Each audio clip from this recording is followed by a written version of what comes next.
Alright guys, let's talk about tension.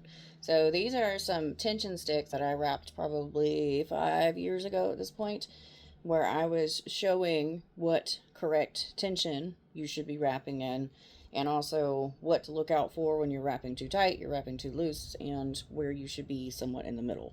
This is a great way that you can check your tension at home too. All this is 5 passes of a chevron. This is too tight. Okay, we're going to pay attention to my awful nails. It's fine. When you pack them and you push on the cross point to try to move them, you're going to see that my nail bed gets white. There's pain that runs up through my thumb. And the more that I try to move it, the more that it cramps all the way up my arm. And this is too tight. This is the least common issue, which is too loose, which you can see pushing those. I can even take my pinky and move that. If you're wrapping this loose, this is not good. It's also going to cause issues with the epoxy, because when the epoxy soaks into it, it's going to make it bigger, and you may or may not have seen it happen where it ripples and it bubbles. But eventually this tension's no good. This is no good. So you have to aim for something that's in the middle, and everybody's baby bear tension is going to be different, okay? But for me, once I do mine, with some effort, notice the nail bed does turn white, but with some effort, I can still move it, okay? That's the point. It should be resisting you a little bit, but you should still be able to move this around.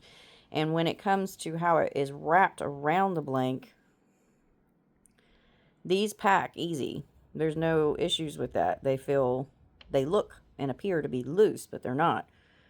But when they are completely locked together, you can move them with some effort.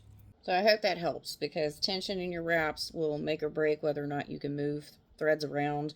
You want to aim for somewhere where it's not too tight, it's not too loose, but you do want to have a little bit of effort to move the stuff and not have pain going all the way up your arm.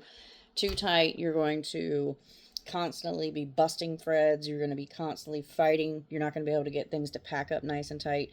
Too loose, you probably get it to pack pretty okay, but the epoxy and the color preserver CP stage is going to cause it to stretch, because it's soaking up in that liquid, and then it can cause issues with it later on. And your baby bear tension, whatever you find, it needs to be in the middle. So you can practice this by doing 5 passes of a chevron and just playing around with it. And you can also check your tension throughout your wraps by just making sure you have a decent amount of tension, but you're not causing cramps and pain, and you're not busting threads constantly. So just sit down, practice it, and eventually you'll figure out what works for you. Some of us wrap a little bit tighter than others, and some of us wrap a little bit looser than others, and it's okay. As long as you know how to work with your own personal tension, that is going to be where you need to stay. And it's going to take a few wraps to figure it out, but just stay away from too tight.